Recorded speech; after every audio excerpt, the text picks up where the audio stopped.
Are there any new developments today? Have you learned of any? I know that the deputy foreign minister was arrested. I feel very bad for him because I think they're going to torture him. Aside from that, no real new developments. I know they've set up a transitional council in Algeria. What do you mean, a transitional council in Algeria?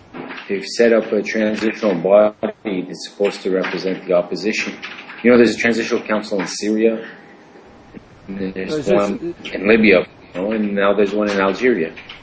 So it's a new jargon phrase for, like we had Al-Qaeda of the Maghreb and Al-Qaeda in Afghanistan. Now we've got trans do you want to focus on?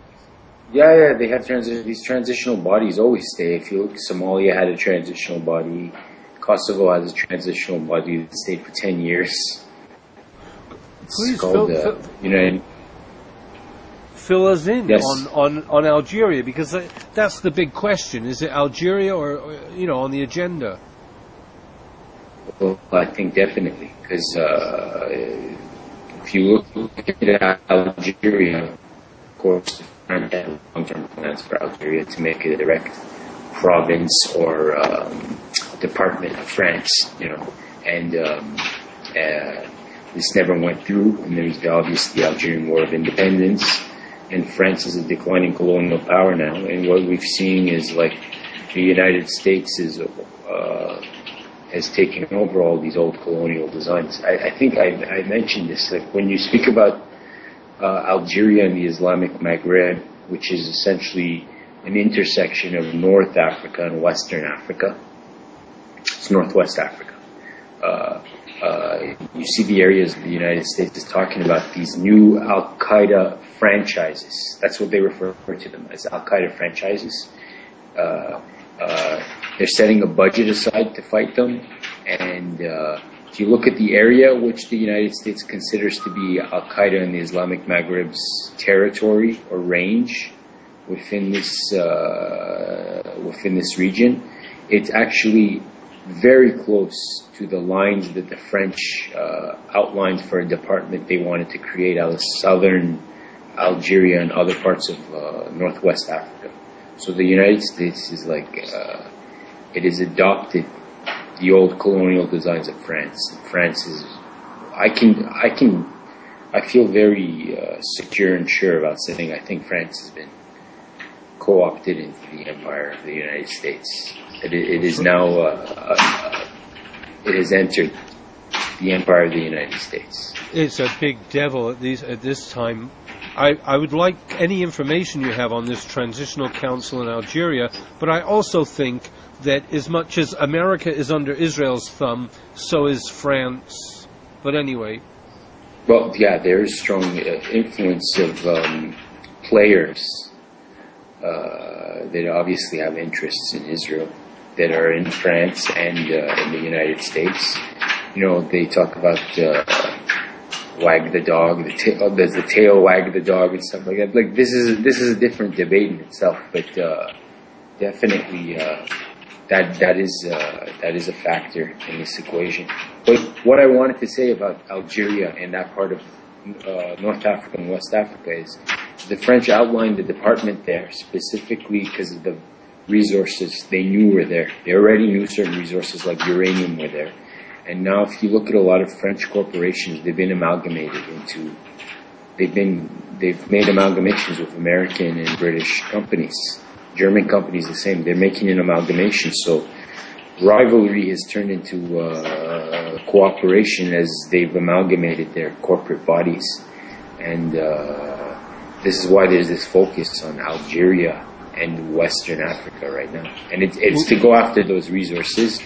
And along the way, they're going to change the societies there and redefine the boundaries. And you hear of this divide between Arabs and Berbers and other ethnic groups.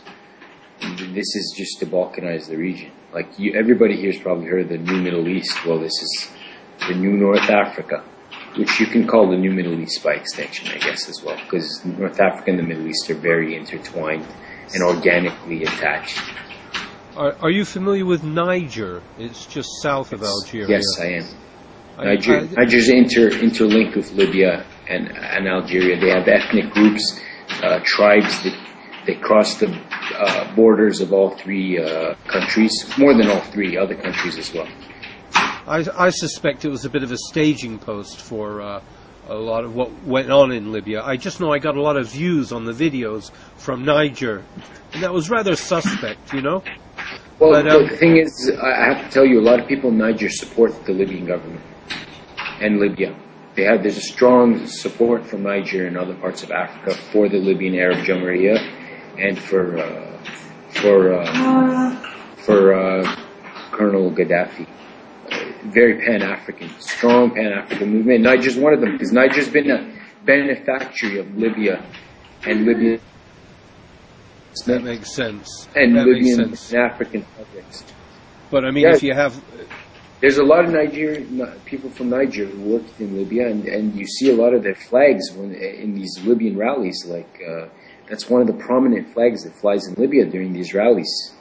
You know, the rallies in Libya while I was there represented the spirit of Africa in a way too, because there was all these different flags from different parts of Africa. Of course, you saw flags from Arab countries like Syria, and you saw Palestinian flags, Lebanese flags, but you also saw a lot of flags from different parts of Africa, from Madagascar to Niger to Algeria to Ghana.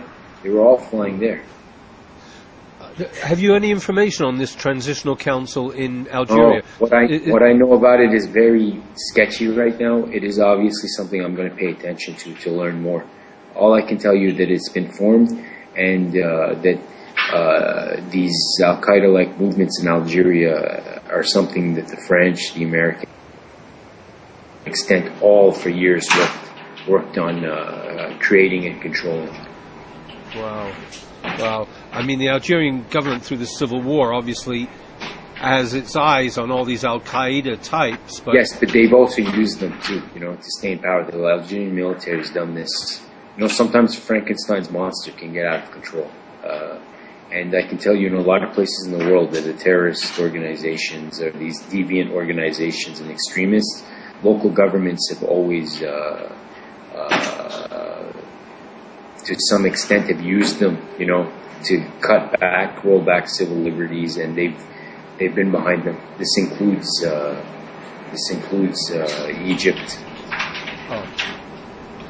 All of them, for sure. I was asked if I would do a little video about Zionist involvement in the war on Libya. And I kind of got a little afraid. But,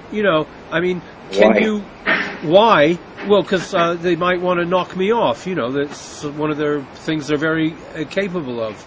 But I've been told that they ran the psychological warfare from Naples. It was all Israelis.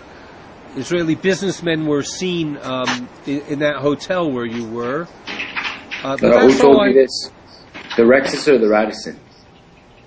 They were in all of them, but which one? Oh, well, there you go. The one by the beach. Listen, you called it Radisson, but it's got another name. Radisson Al-Mahari. There's the Corinthian, there's the Radisson. Corinthian. Okay.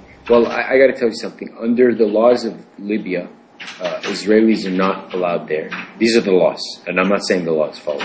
Anybody who visits Israel or occupied Palestine is not allowed in Libya.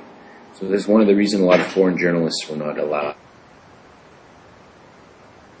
You've frozen. I have lost you.